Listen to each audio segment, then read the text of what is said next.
Bueno es el Señor y hermosa es su presencia entre nosotros, ¿verdad? Vamos a orar. Dios, te damos muchas gracias por tu espíritu que se mueve entre nosotros, que se goza en la adoración que elevamos a ti. Bueno es estar reunidos, Señor, es bueno, es agradable habitar juntos en armonía, porque ahí es donde envías tu bendición, tu vida eterna. Y ahora, Señor, queremos disponer nuestro corazón para escucharte, para entenderte y sobre todo, Señor, para obedecerte. Por favor, despeja nuestra mente y nuestro corazón de cualquier distracción que pudiera llevarse nuestra atención y ayúdanos a escucharte con claridad. Dame la capacidad de poder expresar con claridad tu palabra, tal como me la mostraste, sin añadirle y sin quitarle nada. En el nombre de Jesús. Amén. Ocupa tu lugar, hermano. Muchas gracias.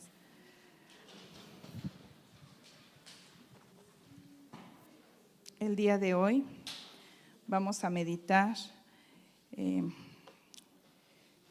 un tema que me parece que es pertinente, el título, inversiones.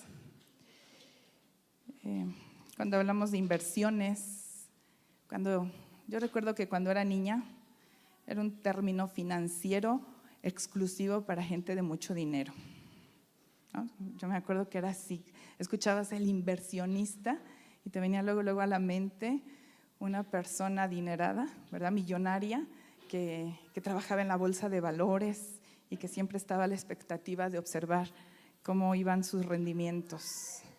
Pero resulta que hoy en día hay muchas invitaciones, y tú eres como yo que ocupas no YouTube Premium, sino el ordinario, ¿verdad? Entonces estás escuchando algo y de pronto llega el comercial.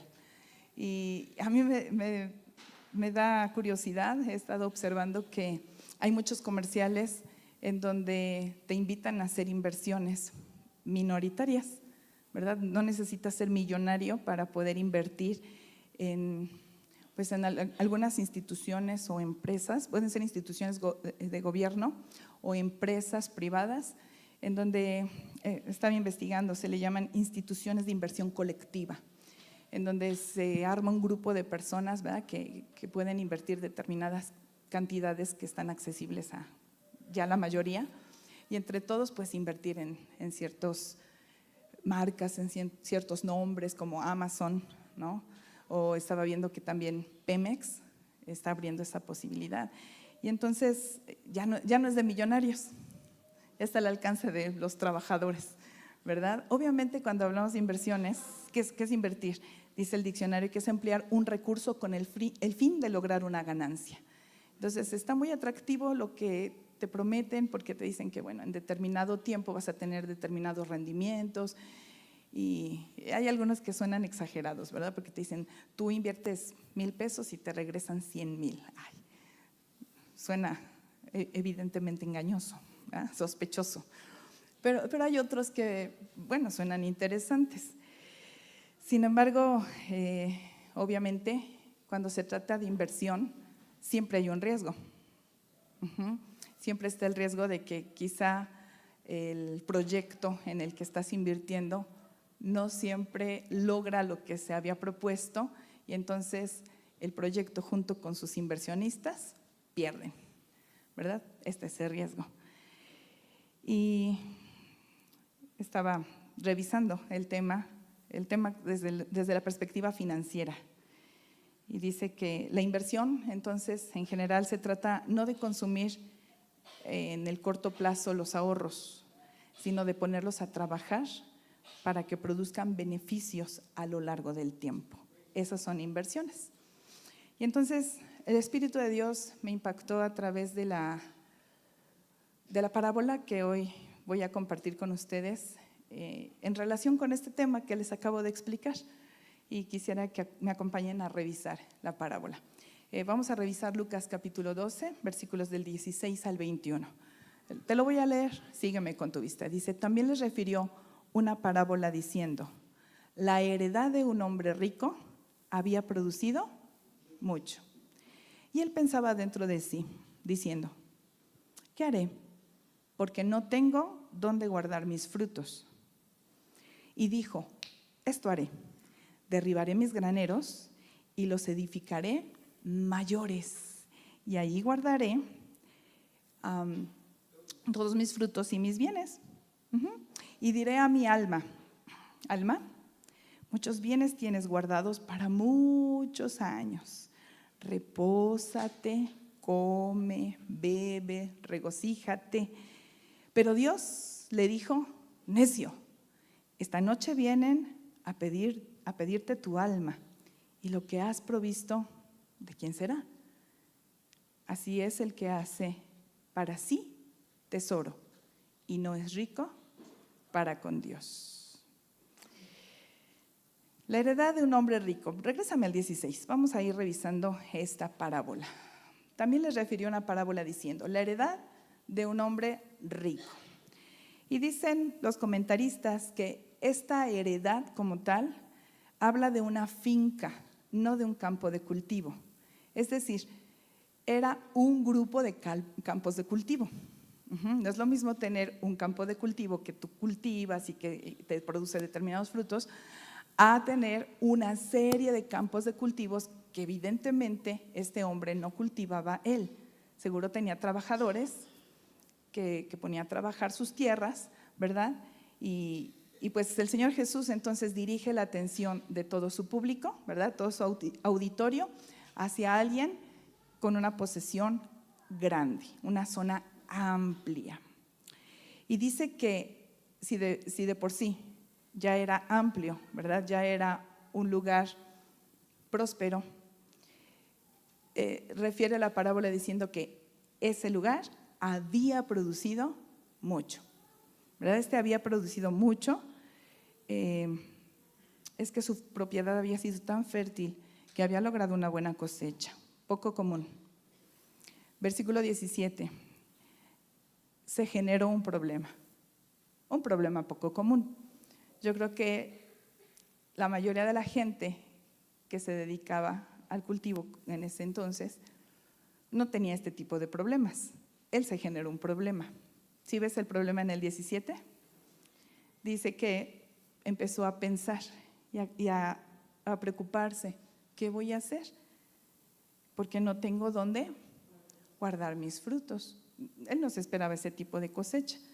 Y por lo tanto encontró una solución poco común, ¿verdad? Su problema era poco común, por lo tanto su solución también fue poco común. Versículos 18 y 19 dice: esto voy a hacer, voy a derribar mis graneros para edificar otros graneros más grandes y entonces así poder guardar todos mis frutos.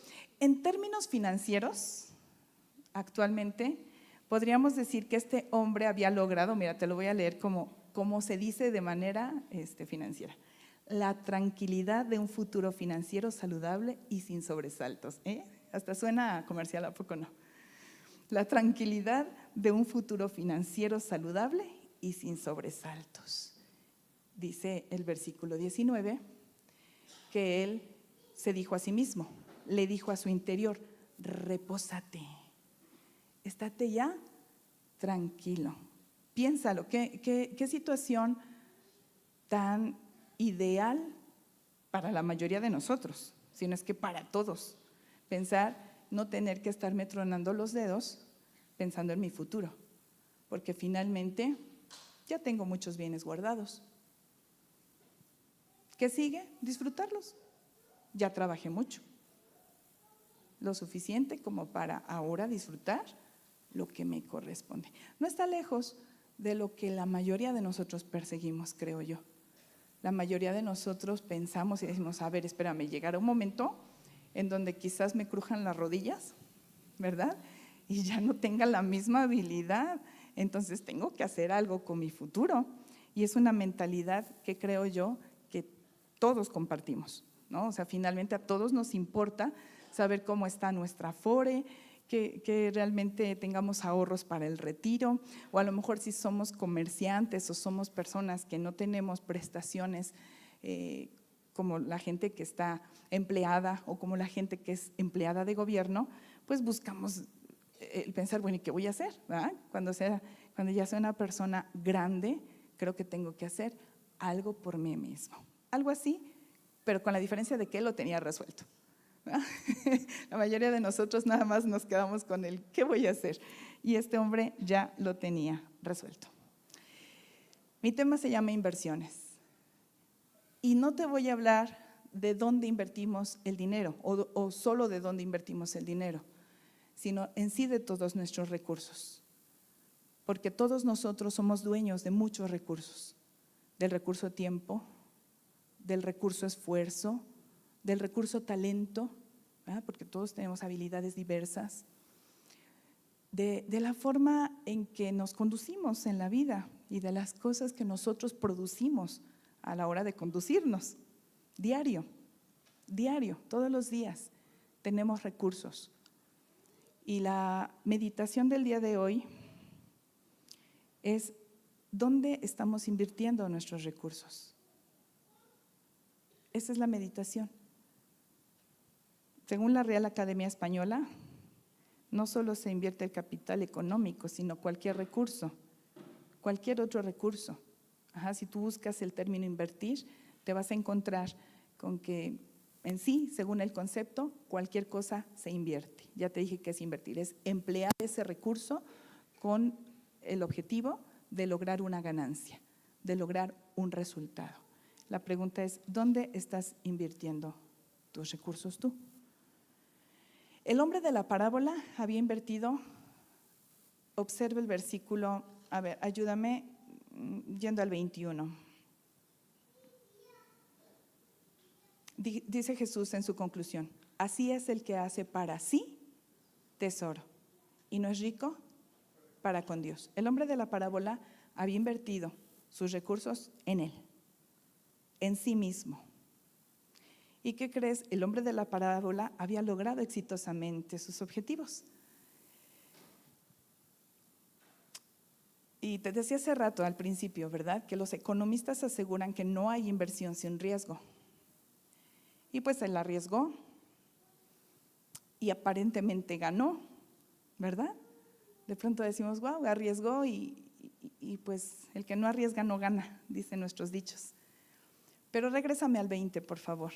Fíjate que él no se dio cuenta de un riesgo que era mayor, más que solo perder sus inversiones, en este caso no era dinero, ¿verdad? Eran sus semillas, quizá el uso de su campo.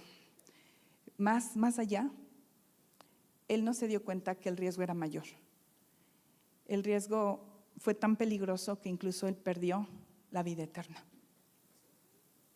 Observa la sentencia, dice, cuando él estaba ya tan tranquilo diciendo, ya lo logré, tengo mi futuro financiero asegurado, de pronto la voz de Dios, ¿verdad?, suena y le dice necio. Ahora escucha, la palabra necio te habla de alguien a quien ya se le ha advertido algo y sin embargo no escucha, ¿verdad? Necio, esta noche vienen a pedirte tu alma y entonces todos tus recursos y tus bienes, ¿a quién le van a pertenecer? ¿De qué te sirvieron? Es la pregunta. Y bueno, podemos darnos cuenta que él colocó sus recursos en el proyecto incorrecto. ¿Cuál fue el proyecto? Él mismo, su propia persona. Todos los días tenemos la invitación a invertir nuestros recursos, al menos en dos. Generalmente en dos aspectos, en mí o en Dios. Y a lo mejor tú ahorita me escuchas y piensas, no, quizá puedo ser un poco más generoso y pienso en los demás, pienso en mi familia, pienso en otros. Pero cuando yo te hablo de invertir recursos, te decía, no solamente los económicos, tu vida, todo lo que comprende tu vida.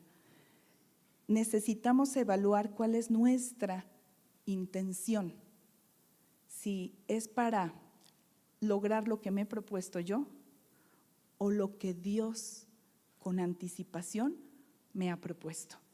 La Escritura es clara cuando nos dice que cada uno de nosotros tenemos escrito en un libro de Dios caminos que Él con anticipación había propuesto para nosotros, obras, trabajos que Él ha asignado para cada uno de nosotros y para que andemos en esas buenas obras. Y la Escritura es clara cuando dice que esto lo hizo antes de la fundación del mundo. Es decir, fueron proyectos de Él, cuando Él empezó a crear todas las cosas y entre ellas a ti y a mí, ¿verdad? Cuando Él estaba planeando y decía, para esta época, ¿verdad? Para el siglo XXI voy a tener determinadas personas con determinadas características porque tengo planes para que logren determinados propósitos. Y Él ya había proyectado.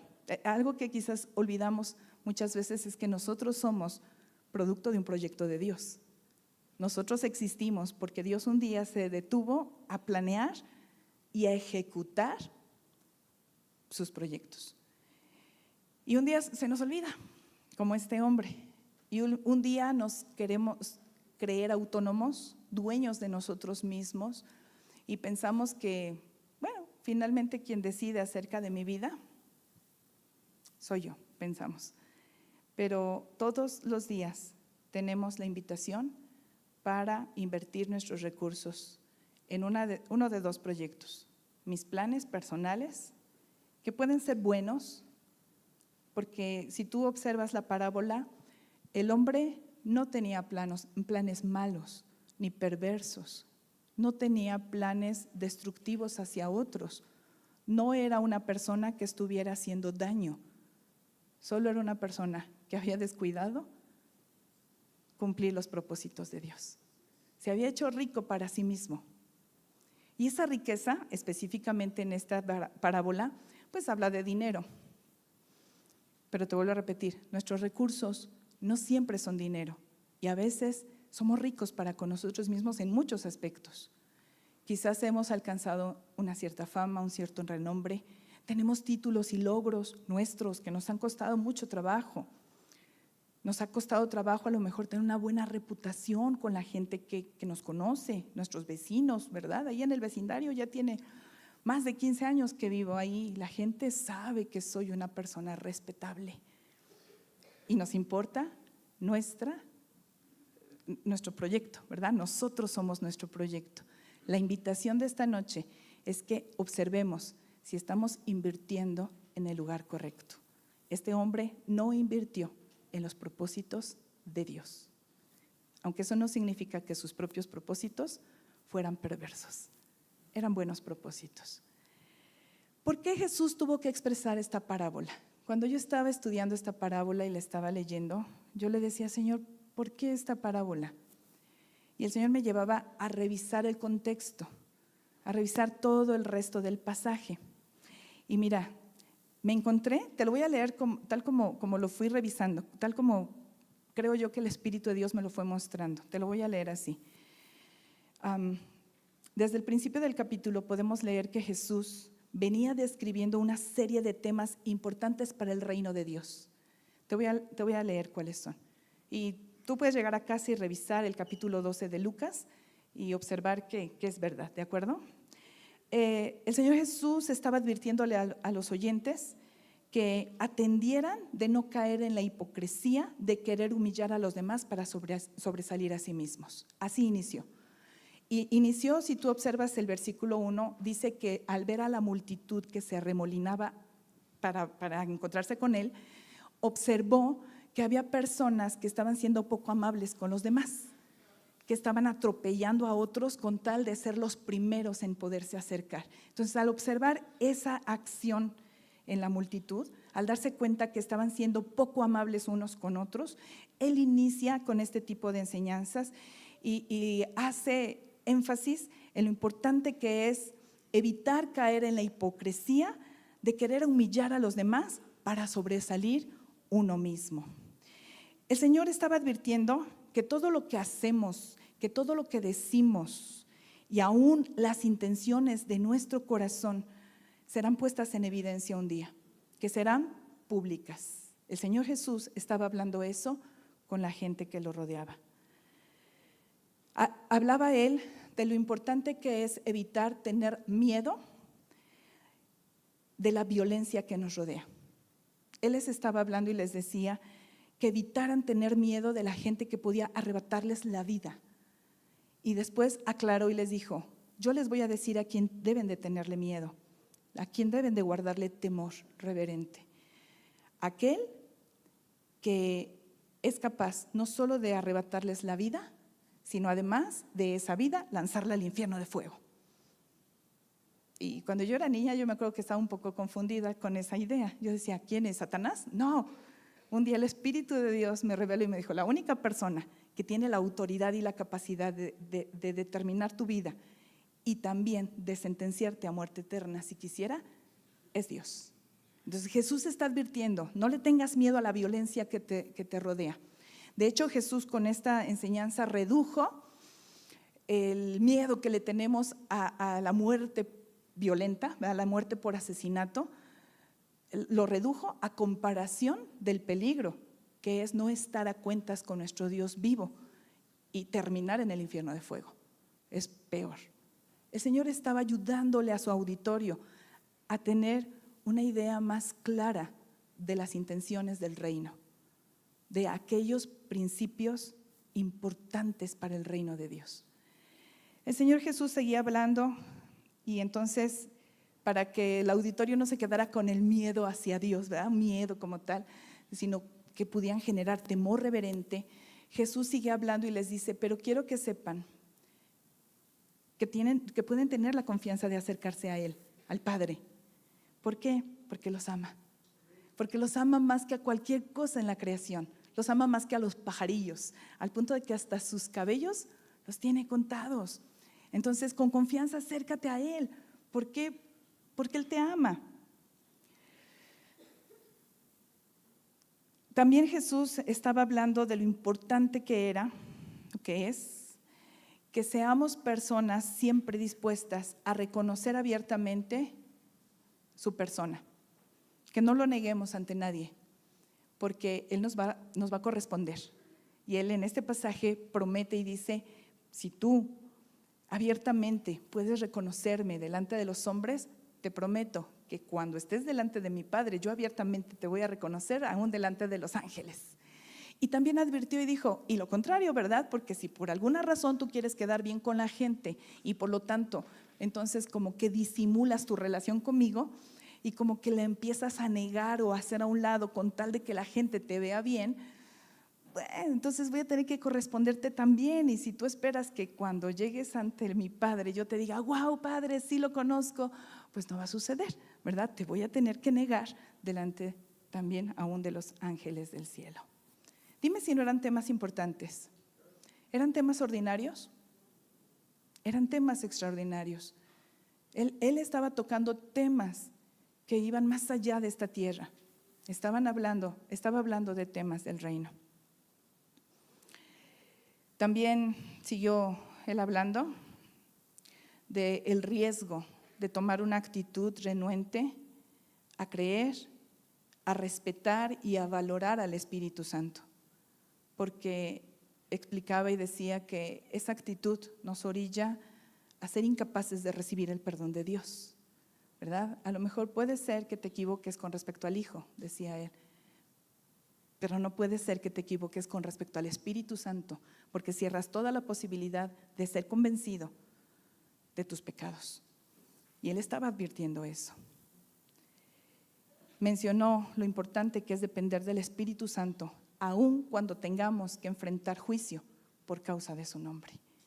Y él estaba hablando acerca de lo importante que es que si en un momento dado te ves en aprietos de tener que rendir cuentas delante de los jueces, de los magistrados, delante de las autoridades civiles, porque eres creyente en Cristo, que no tengas miedo, que finalmente confíes en que el Espíritu Santo te dará las palabras correctas para hablar de una manera correcta y testificar acerca de Él. Estaba en eso, cuando de repente del populacho un hombre lo interrumpe Así como si ahorita alguno de ustedes levantara la voz y me planteara algo, ¿verdad? Estamos en plena prédica, está un grupo de gente escuchando, pero alguien de pronto grita y le dice, versículo 13, ¿me ayudas? Maestro, di a mi hermano que parta conmigo la herencia. A ver, despierta y pon atención a lo que te acabo de mostrar. Jesucristo estaba señalando hacia arriba, ¿verdad? Llevaba la multitud completa, era una multitud incontable, dice la Escritura, y estaba llevando a todos ellos a mirar hacia arriba, ¿verdad? Mira, ven, mira, allá está el Padre. Y todos estos temas que te acabo de mencionar, dignos, cada tema digno de una predicación, si no es que de un estudio completo. Y él estaba llevando a la congregación, a la multitud, a mirar el reino, cuando de pronto alguien, por alguna buena razón, pide algo de la tierra. ¿Lo miras? De pronto le dice, maestro, dile a mi hermano que comparta conmigo la herencia. Te voy a leer tal como el Espíritu Santo me dictaba a la hora de estar estudiando. Algo así como nosotros. Y cuando digo nosotros, el Señor me mostraba que no solo Betel, me mostraba que la iglesia de esta última generación, que en estos últimos tiempos, como iglesia, por más que el Señor nos habla y nos insiste acerca de sus intereses eternos, tristemente nosotros seguimos empeñados en señalar los intereses de esta tierra. La imagen que proyectamos, la posición social, el prestigio, el reconocimiento, las posesiones, la comodidad, el sentido de pertenencia que tenemos a este mundo, son los temas que han nublado nuestra mente para entender lo que Él verdaderamente nos quiere señalar. Hemos creído y hemos reproducido premisas como estas. Si no estudias, no vas a llegar a ser nadie en la vida. ¿Lo has escuchado? Dime cuánto tienes y yo te diré cuánto vales. Quien más tiene, más puede. El que paga, manda. El dinero no compra la felicidad, pero te voy a citar a alguien que es muy común que se cite. Él se llama Woody Allen. Es un actor de muchos años y escritor. Y es muy común que se cite a este hombre. Y te voy a citar la idea completa de él. Él dijo, el dinero no compra la felicidad. Obviamente es un hombre millonario, ¿de acuerdo? El dinero no compra la felicidad, pero provee de un sentimiento similar al que se requiere de un especialista muy avanzado para verificar la diferencia. Tiende a ser intelectualillo y la gente lo cita. Un cineasta, actor, escritor, una influencia muy poderosa en mucha gente y por muchas generaciones, porque es un hombre muy grande. Pero estaba leyendo su biografía, hermanos, y es una persona con una vida muy desordenada, iniciando porque es ateo. Y a veces lo citamos. Y el Espíritu de Dios me decía que como iglesia hemos permitido que nuestra mentalidad se permee con la mentalidad del mundo. También citamos ideas que el mundo cita, creemos firmemente y fielmente en cosas que el mundo dice que son así. Sigo leyendo, el Señor me decía que nos inspiramos en películas, libros, series de televisión, música, para desarrollar nuestro criterio personal. Confiamos en los textos científicos, en las investigaciones y las opiniones de los expertos, me decía el Señor. Porque si tú te encuentras con que el experto dice algo que está en contra de la Biblia, le crees al experto, no a la Escritura. Porque es un libro viejo. Y esto es ciencia. Seguimos e imitamos los estilos de vida de personas carismáticas y dominantes, a las que les hemos llamado influencers. El mundo nos dicta qué comes, qué bebes, cómo te vistes, de qué marca lo usas, cómo debes de pensar. ¿A qué le tienes que dar más importancia? ¿En dónde vas a invertir tu tiempo? Tu criterio, tu talento, tu dinero.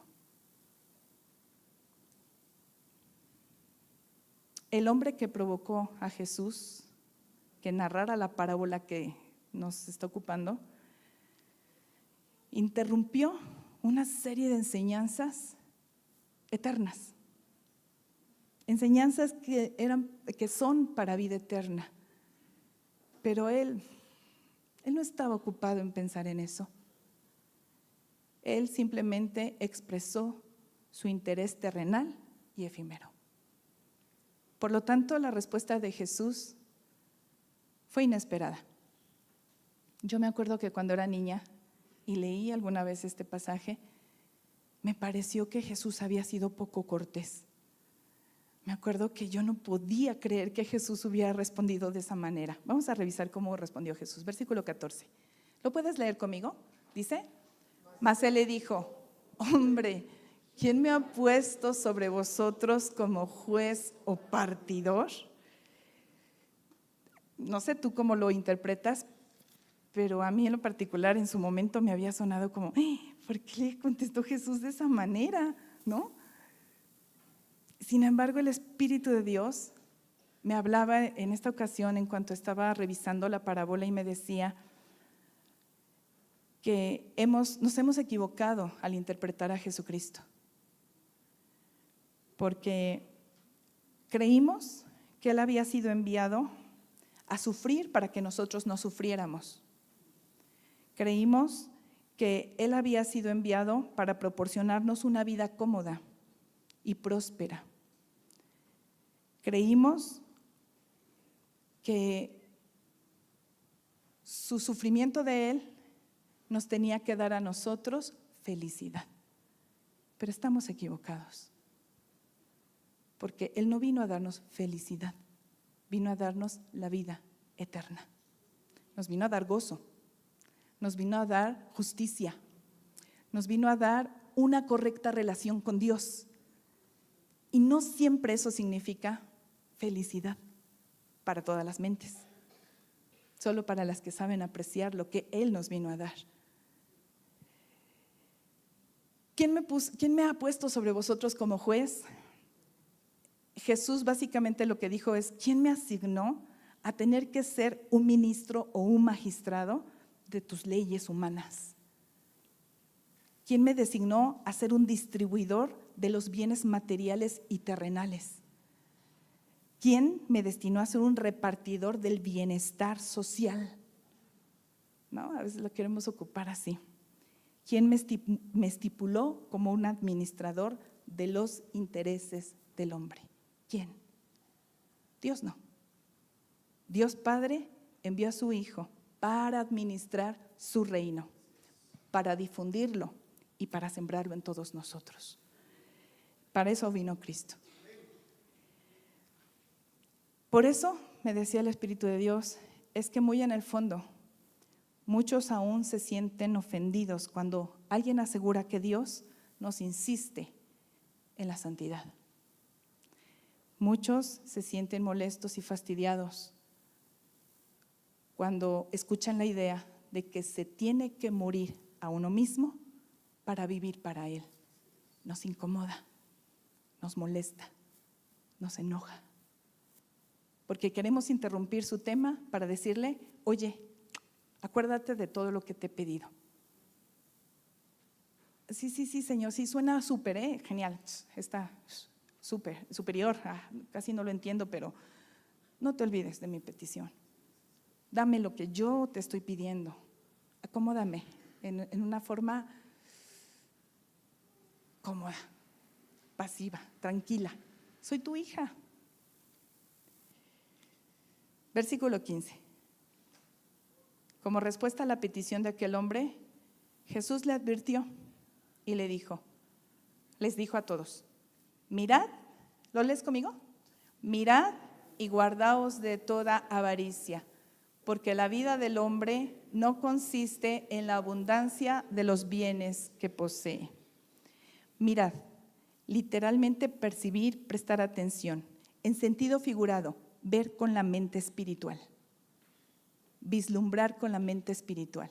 Ese es el llamado del Señor.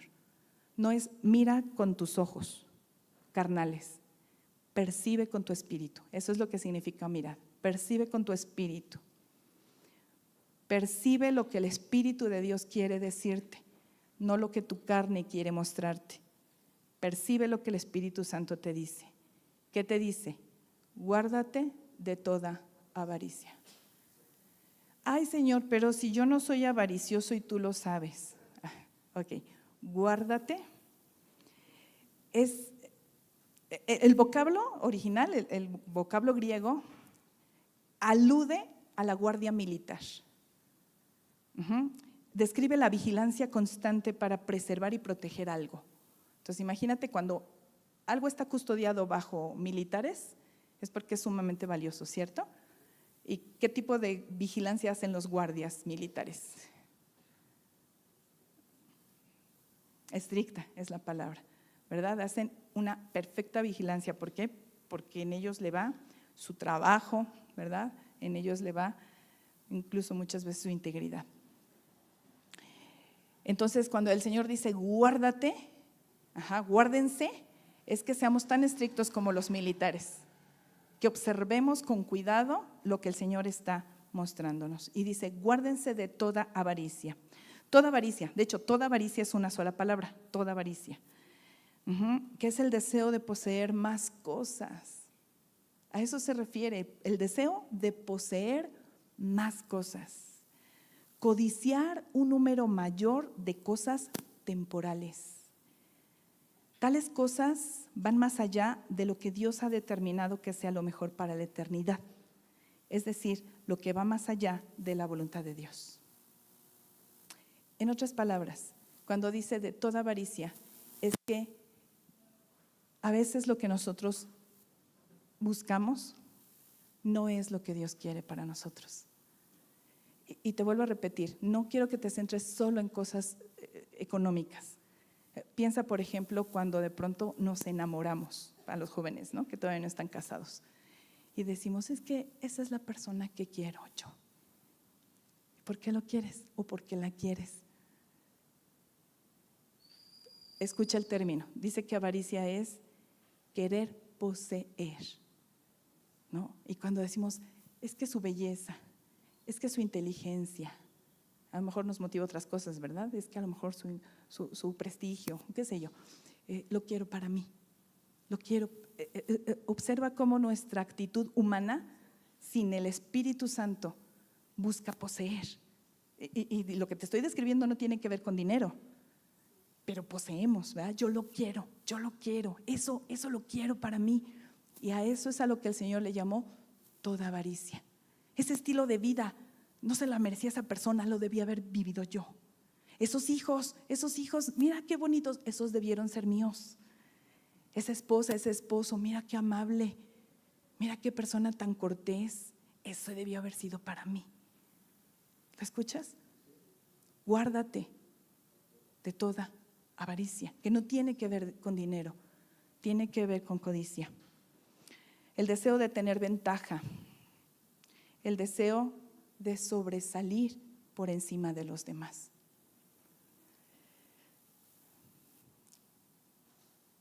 Este deseo de poseer lo que a otros les pertenece, Dios en el antiguo pacto lo marcó con claridad dentro de los 10 mandamientos. De hecho, es el 10º mandamiento, que dijo, no codiciarás. Y completo, la idea es, no codiciarás a la mujer de tu prójimo.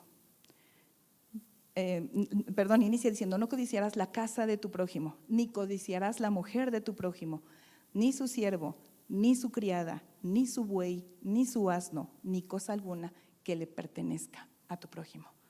Es decir, cuando tú y yo, muy dentro de nuestro corazón, decimos, yo quisiera tener la decoración que tiene fulano en su casa. Mira nada más, qué solvencia. Ay, qué carrazo, uno así para mí. Estamos codiciando. Estamos quebrantando la ley de Dios, hermanos. Eso es lo que movió a este hombre a interrumpir un sermón de verdades eternas para atraer la atención de Jesús a su necesidad terrena. Esto, la codicia. Por eso es que Jesús tuvo que decir: cuídense, guárdense de toda avaricia. Cuídense de querer poseer más. De decir, esto es justo, es que no se vale, es que es injusto. ¿Por qué mis padres le tuvieron que dar a mi hermano, a él solo la herencia? Yo también merezco. Era lo que le estaba diciendo. ¿Y cuántas personas no tenemos ese tipo de mentalidad? No, yo se lo voy a impedir, vas a ver, pero voy a firmar y voy a mostrar. Toda avaricia. ¿De dónde nace la avaricia? Ahí está en el versículo 15, mira. Dice, porque la vida del hombre no consiste en la abundancia de los bienes que posee. Es decir, el Espíritu de Dios me decía que la avaricia nace de creer que la abundancia de bienes constituye nuestra vida. Cuando creemos eso, cuando estamos sumamente convencidos de que si yo tengo todo lo que quiero, eso es verdadera vida, nos estamos equivocando. Vamos a terminar esta meditación. Juan capítulo 6, versículo 27. Lo dijo Jesús, léelo conmigo, dice: trabajad no por la comida que perece, sino por la comida que a vida eterna permanece, la cual el Hijo del Hombre os dará, porque a éste señaló Dios el Padre. ¿Cuál es el consejo de nuestro Señor? Trabaja. Pero trabaja, ya mañana lo veremos, primeramente Dios un poco más amplio. Obviamente habla de esfuerzo, habla de empeño, habla de enfoque, habla de búsqueda. No solo de ocupación, ¿verdad? O sea, la comida que perece, la comida el sustento diario nos debería de ocupar, pero no preocupar, ¿verdad? Pero lo que sí nos debería de preocupar, ¿verdad? Y ocupar completamente es la comida que a vida eterna permanece. Y mañana, Dios mediante, veremos con más amplitud qué es esa comida. Pero mira, revísalo en el siguiente versículo que les di, por favor, cabina, en el 35. Léelo conmigo, dice: Jesús les dijo: yo soy el pan de vida, el que a mí viene nunca tendrá hambre, y el que en mí cree no tendrá sed jamás. Esa es la comida que a vida eterna permanece. Jesús, ¿verdad? Porque les dijo: yo soy el pan de vida, y te aseguro que si tú vienes a mí, no vas a tener hambre. Si tú crees en mí, no vas a tener sed. Ay, Señor, ¿física? Aún física. Porque tenemos que entender que la provisión de todo lo que necesitamos está en Él. El nombre de Jehová, ¿verdad? En el Antiguo Testamento se traduce así en nuestro castellano, así lo leemos. En algunas otras versiones lo vemos como Yahvé, Yahweh, pero el nombre de Dios significa el que se sostiene a sí mismo y sostiene a su creación, entre muchas acepciones. Y habla de que en Él encontramos todo lo que necesitamos. Todo. Que no tenemos que estar diciendo, bueno, esto es de Dios, ¿verdad? Pero esto es de nuestro mundo normal. Esto no tiene que ver con Dios, esto es lo que yo tengo que realizar, esta es mi realidad, porque a veces así pensamos. Pero la invitación de esta parábola, la invitación de esta reflexión, de la palabra de Dios esta noche, es que podamos entender que no tenemos una vida normal y una vida espiritual, tenemos una vida en Cristo, los que hemos creído en Él, los que hemos sido comprados con su sangre. Escuche el precio: los que hemos muerto a nosotros mismos para permitir que Cristo viva en nosotros. De otra manera no hay vida eterna. De otra manera no podemos estar seguros de que nuestra vida está entera y completa en Él. Queridos hermanos, pónganse de pie.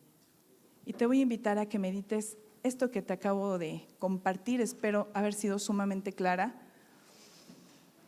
No te estoy suscitando a que dejemos quizás de tener ambiciones o de logros, ¿verdad? A lo mejor de estudiar, de trabajar, de alcanzar, puedes hacerlo, pero no hagas de ello una prioridad. No hagas de ello una obsesión. No hagas de ese tipo de cosas que puedes usar perfectamente para vivir tu ídolo, porque entonces pierde sentido nuestra fe. Aquí lo que tenemos que aprender es, como el apóstol Pablo aseguraba, y él decía, yo sé vivir lo que es la abundancia y también sé vivir lo que es la escasez. Él comía con ricos y también no comía en la cárcel. Y todo por Cristo, por causa de Cristo. Y en ninguna de esas circunstancias él se quejaba. Él vivía dándole gracias a Dios por lo que le tocaba vivir. Vivía apegado a la voluntad de Dios Padre, buscando agradar el corazón de Dios. Cierra tus ojos, vamos a orar. Aquí estamos delante de ti, Señor, como iglesia. Yo te pido en esta noche, Padre, que empieces a transformar nuestra manera de pensar. Yo sé que es algo muy difícil de comprender y de asimilar porque estamos acostumbrados a esta mentalidad tan humana, tan terrena, que por años fomentamos, incluso dejamos que se pudiera infiltrar en nuestra fe. Pero Señor, yo creo que tienes mucho tiempo que has estado llamándonos a que tengamos una transformación radical en nuestra manera de pensar y de vivir, que aprendamos a enfocar nuestra mente a las cosas de arriba, no a las de la tierra, que busquemos agradarte a ti por encima de cualquier persona antes de agradarnos a nosotros mismos o agradar a las personas que nos rodean. Señor, transforma nuestra mente. Quizás de primera instancia al escuchar esto no lo podemos asimilar del todo. Quizás no todos podemos comprenderlo a la primera, Señor, pero ayúdanos, Espíritu Santo. Ayúdanos a comprender tu voluntad y a seguirla y a obedecerla. Ayúdanos a aceptar los propósitos que tú tienes para cada uno de nosotros y cumplirlos con amor, no con queja. Ayúdanos y enséñanos, instrúyenos, por favor, a todos, a grandes y pequeños, a jóvenes y ancianos, a todos, Señor. Confiamos en ti plenamente en el nombre de Jesús.